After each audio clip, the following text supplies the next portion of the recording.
तो गू ने कैकेयी जी को बड़ी कोसा है। वहां लखन लाल जी ने बड़ी बढ़िया बात कही है कि देखो भैया, सुख दुख जस अबजस, हानि लाभ ये अपने कर्मों से मिलता है, इसमें कैकेयी जी का कुछ दोष नहीं है। ये मेरे भाग्य का उदय हुआ, इसलिए राम बन को आए हैं। क्योंकि मां ने कहा था तुम्हारे भाग्य राम बन जाए। ये तुम मत सोचो कि कैकेयी और वो वरदान के जात तुम्हारे भाग्य के लिए जा रहे हैं, 14 वर्ष की तुमको सेवा मिलेगी इसीलिए राम जा रहे हैं, इसलिए मेरे भाग्य का उदय हुआ इसलिए जा रहे हैं। माता को, मेरी मैया को मत कोसो। काहू न कोई सुख दुख कर दाता, निज कृत कर्म भोग सब भ्राता।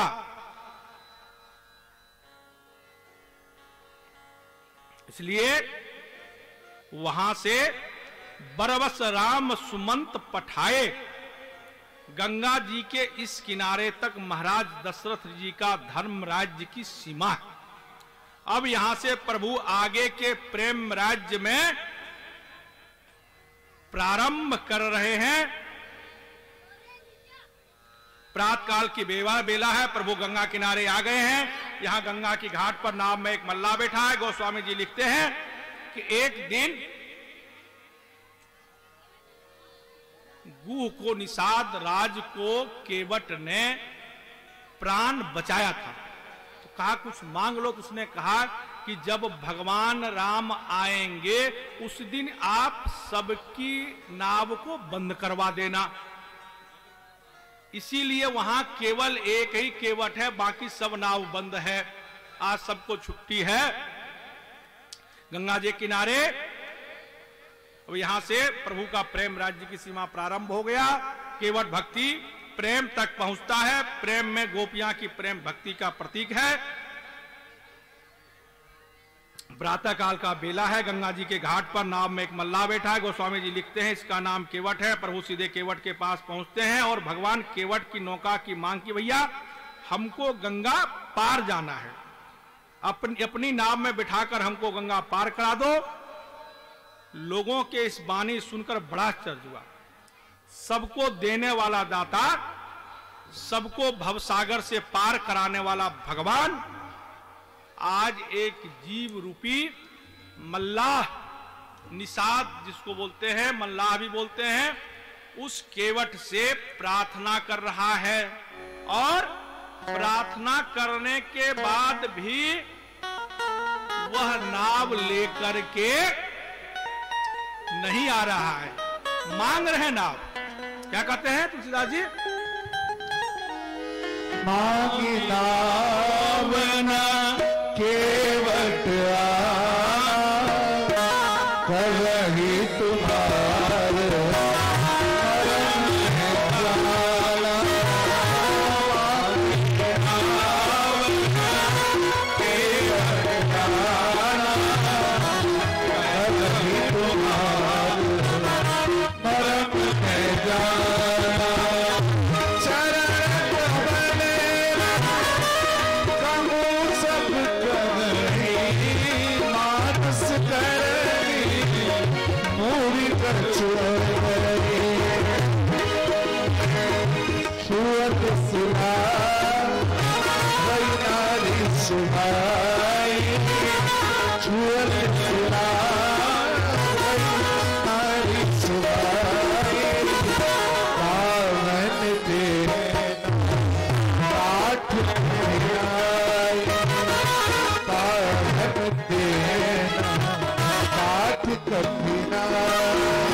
गंगा जी के घाट पर खड़े होकर भगवान केवट से नाव मांग रहे। गोस्वामी जी ने से पूछ लिया, प्रभु यहाँ पर मांगे क्यों हैं? गोस्वामी जी ने कहा यह घटना गंगा जी के घाट पर हुई है।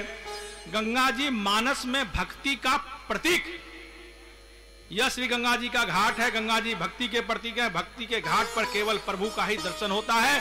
कर्म के घाट पर प्रभु दिन रात मांगता है, क्योंकि हम मंदिर जाके रोज मांगते हैं और जहां भक्ति होती है वहां स्वयं भगवान मांगते हैं। और हम कर्म के घाट पर खड़े। जब मंदिर जाओ तो बेटा का विवाह नहीं हुआ, बेटा का नौकरी नहीं लगा, व्यापार ठीक नहीं चलता, हम भगवान से मांगते हैं, और जो असली भक्त है उससे आज भगवान मांग रहा है। और कुछ लोगों की दान दाताओं की घोषणा होनी है तो उनका घोषणा कर दें, और बच्चे का साथ जाने का समय तो थोड़ा हम लोग होली का आनंद ले लेंगे, फिर कथा को आगे बढ़ाएंगे।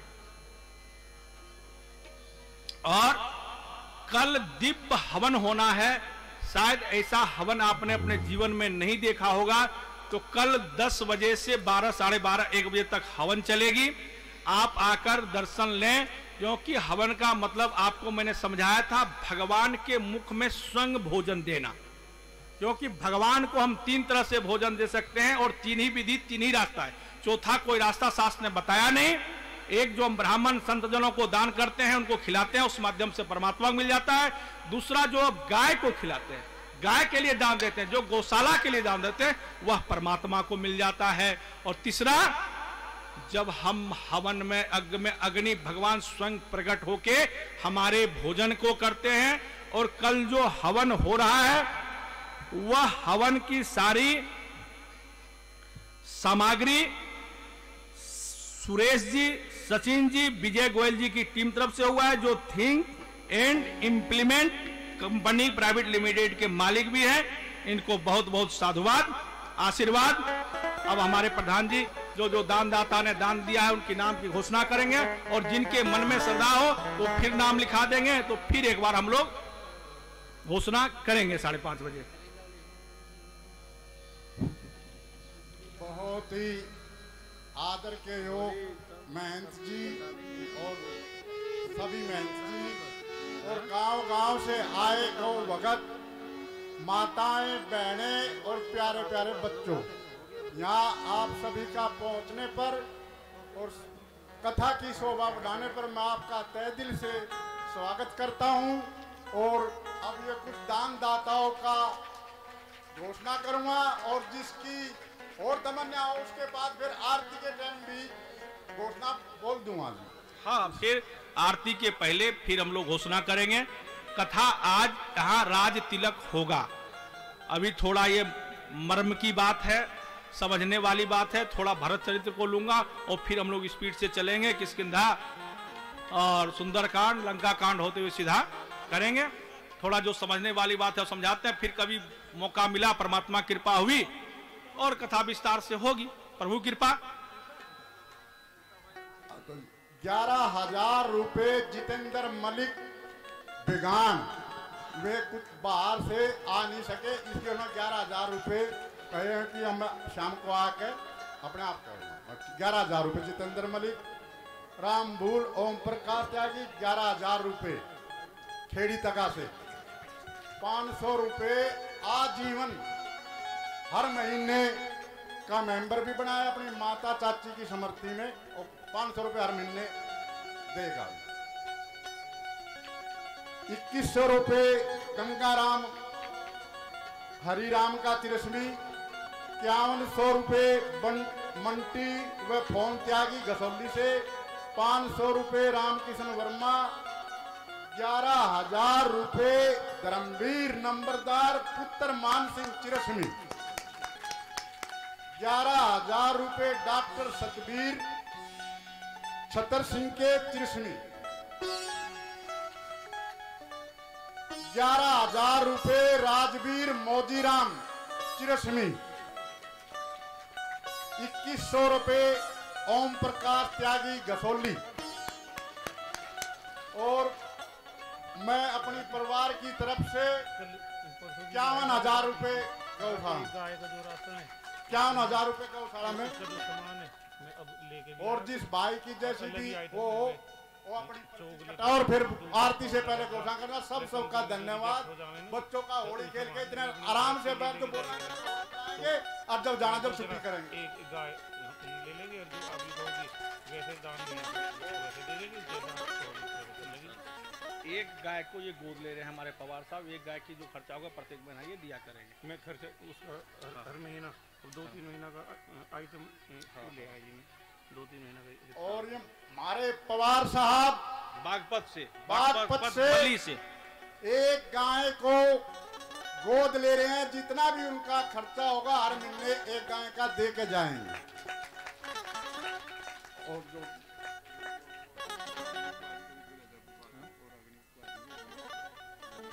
गवा देते हैं।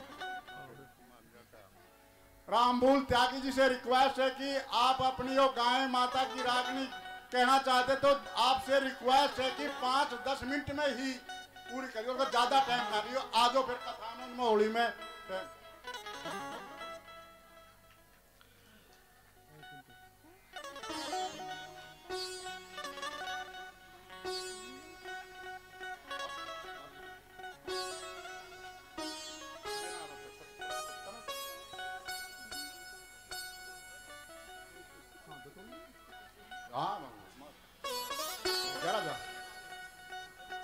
हमारे सतप्रकाश पंडित जी पुत्र शिव नारायण 11,000 रुपए गौशाला में दान देता हूं। उनका मैं बहुत बार धन्यवाद करता हूं। आइए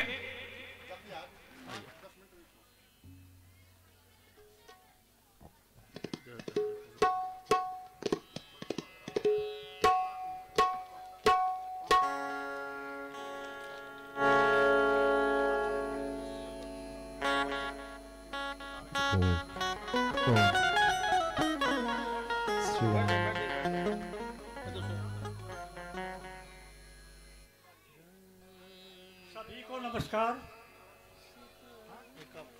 एक दिन गौ माता घास चर रही थी। पास में ज्वार का खेत था। मालिक आ गया और उसने उसको लठ मारा, फिर चौथ आज तू घास चर दिया, तेरे का ज्वार उजाड़ देगी। गाय बेचारी चलती वहाँ से। चलने के बाद एक कवि वहाँ से जा रहा था। उसने कहा माता क्या बात है? कि भाई ऐसे ऐसे बात है, कुछ कहना है? कि हाँ कहना है। उसके भाव कभी दिखने लगा। हिंदू भाई तेरी गैल मेरा माँ बेटे का नाता, भूखी मरती धक्के खाती